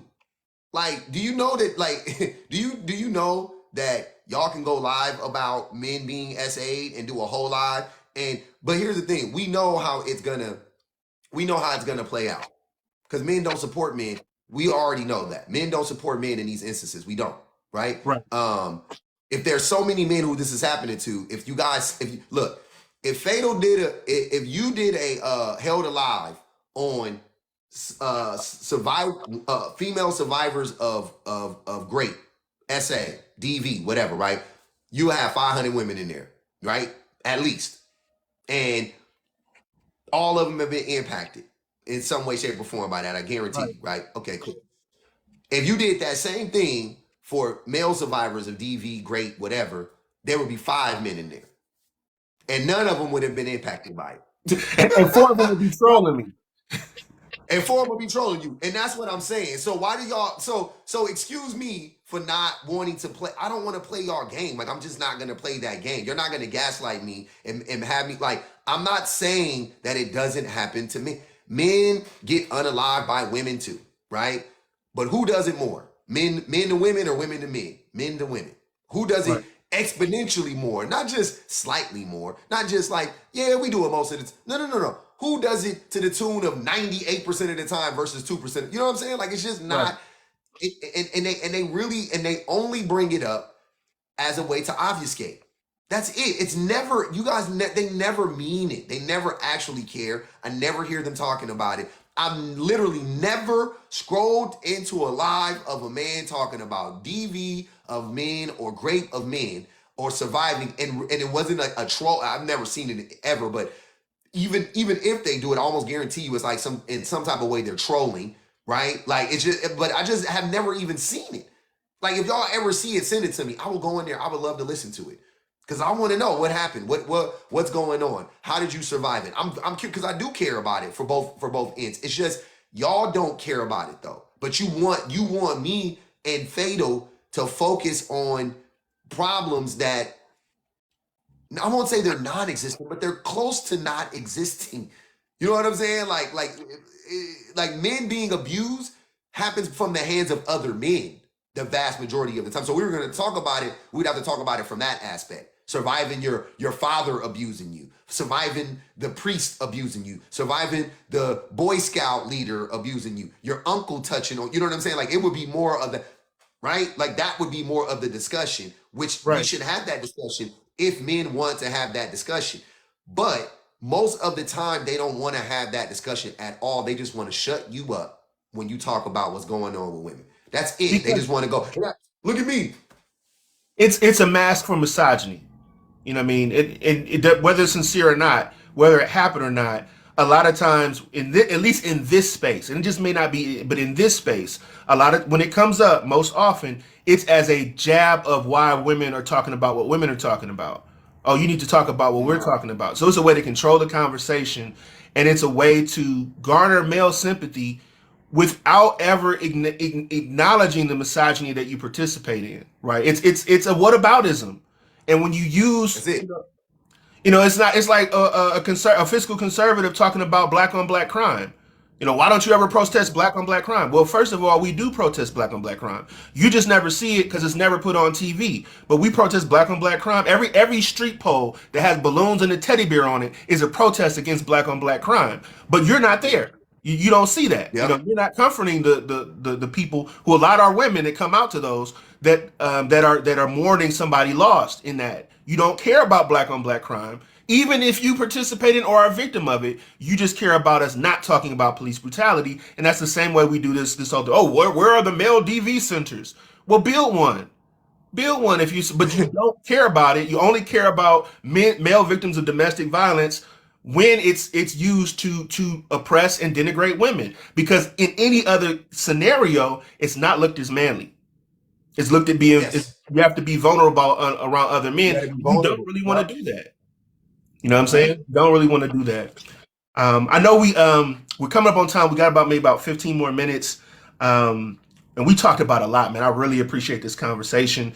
Um, one so I'm gonna ask two questions and I'm gonna let you pick which one you want to answer. Okay. Or you can answer both, but I'm gonna ask both these questions at the same time, just for time's sake. And I do, want to see if we can address a few questions that are in the comment section. But the two last questions I have for you: one, what are some strategies you can share with the men who are listening on ways to deconstruct their own male privilege and entitlement?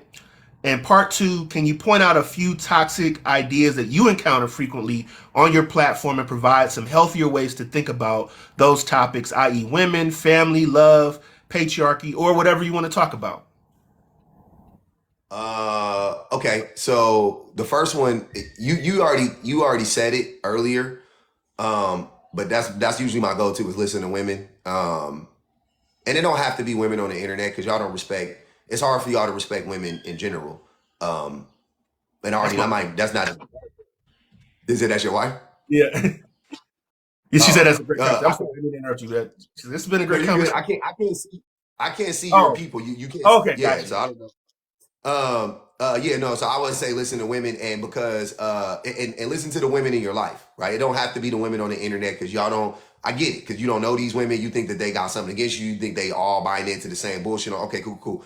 Go talk to the women in your own life, have a sit down with them, and really ask them, like let them be your mirror and just ask them like, hey, ask your mama, ask your, you know what I'm saying? Like go to the women in your life and really sit down and ask them how can you be better, right? How can you be a better, because it's not about being a better man. Y'all got to get that concept out of your head. It's not about being a better man or a better woman. It's about being a better human being. I was in the live earlier and they were talking about like morals for men and women are different, and I was like, what? When did That's morality become gender based? Like what the right. fuck? That's crazy. Right? It's crazy. I'm listening to it. I'm like, these are adults talking about morality is different for men and women. I was like, now you could say men typically view morality differently than women do. Like, okay, cool. No doubt. But as far as like our expectations of what morality is, like I got the same expectation of morality for my sons as I would for your daughters and for your nieces and for my nieces and my nephew. I got the same shit. It don't matter. Like people are But you know where people. that Don't hurt. comes from, and this is back to your point about how we ingest white supremacy and don't even know it. That comes from the concept of nobility, of being noble. Yes. Like no, nobility was, Yes. was kind of the upper echelon in Of European everything. society, and they did feel Mhm. like they had a different moral code or higher calling because they had money, and the poor people were the depraved. Poor person is actually, what I mean, kind of almost synonymous as a sinner. You know what I mean? So it was a Yeah. sin to be poor, and you had the divine right to rule, and that's where that comes from. Oh, I'm a man, so I have a different moral code because I'm a member of the nobility, which you're not, by the way. Um, Yeah. and so I have to hold myself to this standard because women are beneath me, and they're actually the source of sin. So that's a really kind of Judeo-Christian European nobility bullshit idea that came from. Damn. Man, we don't even listening to this shit sometimes, bro, it'd be really disheartening to see how insidious. Like we talk about it a lot, we think about it a lot, but like when you actually like say it out loud, how insidious this shit is and how deep it runs, it's like, man, Yeah. you got to do a lot, man. The unpacking is you got to do a lot of it. That's why it's constant, right? And people talk about it. Like when I go live, they'll be like, "Y'all still talking about this?" And I'm like, "Yeah, bro, because the shit ain't stopped." A lot And to unpack. Like he it's just a lot literally regurgitated a medieval concept. A from medieval from from concept since a 700 thousand. years ago. You know what I'm saying? What? And you tried to what? The shit is the same. It looked like to that point because people don't understand things they just change the face of it, but the functionality is the same, right? Like there's not kings and queens anymore. There's billionaires, Right. right? There's a what is a king, what is a queen? That's why people say, "Oh, shout out kings and queens." I'll be like, I ain't no. Don't ever call me a king. That's disrespectful. Like the concept of kings and queens are fucking terrible. But it is a concentrated amount of resources in one place. That's what a king. To me, that's how I look at. They're oligarchs. Exactly, great. Right. They're oligarchs. Kings and queens are now oligarchs. Nobles are oligarchs. Like it's the same. That's all it is. They're CEOs. They're whatever you want to call. It's the same thing. It looks different, right? But if you and I made this analogy before, but if you go watch the movie A Knight's Tale with what's his name, the Aussie Australian dude that died, Yeah. the Joker dude that played the Joker, Heath Ledger. If you go People. watch Yeah. that movie, Heath Ledger, in that movie, a part of it was true. Don't get me wrong. We know it was fake. It was fiction or whatever. But a part of it was real. That concept of like you were talking about back in those days when if you were born poor, you remained poor. There was no way for you to ever climb up. There was no way for you to ever come out of being you can never become a noble. You can never become a noble. You can like work hard and become a noble. Like that was Right. it didn't matter. If you were a blacksmith, you were going to be a blacksmith. If you were a popper, you were going to be a popper. If you were a farmer, you were going to be a farmer. Like that's what you were going to be. If your daddy was a blacksmith, you were going to be a blacksmith. If your son, like that's how it was. That is what is the difference now? Go look at the in America. Go look at the chances of upper mobility in America and tell me it don't look like fucking A Knight's Tale. Like Right. how many poor people actually make it out of being poor and don't and make it past being poor? Go look at the percentages. Like we don't ever make it out. We never make it out. That's the thing. So it's like it just looks different. It looks different. Look. They said it. People said America is a third world country in a Gucci belt. Look, I got on some nice clothes. You got some nice clothes. You got a nice house. I got a nice house. It looks like we made it out. It looks like that, right? But you and I can speak to this as middle class people. It don't feel like it. Right. The financial uncertainty doesn't feel. Yeah, I feel better than I'm sure I feel better than my mom and my dad felt when they were, I was living in poverty. I'm sure they felt, I know my kids get to live a better life and maybe they might come up, you know what I'm saying? But like a lot of us never actually fully make it out. We just do a little bit better than what we did before. And if y'all gonna take that as like we coming up, okay, I don't. I don't. And if you look at the numbers say that we don't either. The numbers say that your kids are more likely to fall back into poverty. You know what I'm saying? Like even rich kids, especially wealthy black people, their kids are more likely to end up in poverty than wealthy white kids, and so on and so forth. That's why the concept of generational wealth also bullshit. No need for us to be pushing for generational wealth. Stupid as fuck. We should be pushing for generational help for everybody. Like everybody needs generational help. All of us do. We need to be pushing for controlling our own resources as a whole, as a group, not just not going to the oligarchs and asking for a fucking handout and saying, can we have more clean water? Right. Can we have more clean food? Can you guys stop polluting our neighborhoods? Can you guys stop stop doing, we need to control our own shit. And I'm not talking about through capitalism because people like to think when we say that means go buy more fucking dinner plates from your auntie and shit. That's not what I'm talking about. That's not how, you're not going to come up doing that shit. That's not how it works. Nobody has ever beat the system that way. No group of people in America have ever beat capitalism by circulating the dollar within there. Like they be lying to y'all. Y'all don't know. Y'all don't really understand how capitalism works and its negative effects on us as black people and as poor people in general, because poor white people, poor Latino people, poor Asian people, so on and so forth, everybody getting fucked, Because right? you That's only on the bottom. circulating at around 1%. It's The only going to 99% 1%. is already spoken for. You circulating around 1%. And most of that Shit one is percent you crazy, don't man. have. Yeah, and you don't control, like, even if you, to my point, I'm in it on this. If you own a grocery store, you still got to buy all your groceries. Your grocery store don't mean shit. That's cool that you own a grocery store. You don't own the farm. You see what I'm saying? You don't own the water company that you have to pay if you own the farm to water your lands. You don't own the oil company or whatever that's polluting the water that you can't drink out of, that you're like, you don't own that shit. You own a grocery store. That's it. And if you're telling me that that's progress, I disagree. I'm sorry. I don't think that that type of shit ain't gonna save us at all. And I need for black men specific, because I feel like black women got that concept down pretty well as a group. Because when I talk to black women, they understand that. But black men, we are, because we think we're one step away. We think we're one hit away from being Michael Jackson, right? Black men, we one hit away. We one hit away from being the power, the movers and shakers, the power make. We believe that about ourselves. Black women know we ain't one step, but they know, they like, we ain't even close to that shit. You know what I'm saying? Black men like, oh, we can get there if we just work a little harder. We pull ourselves up by our bootstraps, and we like, nah, bro, we're not getting there, bro. We're not, and we definitely ain't getting there without everybody in our community. Like, what the fuck? You think we gonna be able to get there on our own? Like, nah, bro, there's no shot we're gonna get there at all on our own. Like, no chance whatsoever. There's no Jay-Z sitting at the proverbial table talking to the moon. None of that shit. You can have a seat at the table. Jay-Z not even at the table. That nigga ain't even in the room. Whoever wins is the one that writes the history. How did they do it will forever be a mystery. Winning is the mindset you keep when you won't accept defeat. And I repeat, I'm the creator of my sheet. I got some images in my head I don't bother to touch. Anxious cause you don't know who is who and what is what. Setting fires to bridges, yeah, I'm keeping all doors shut.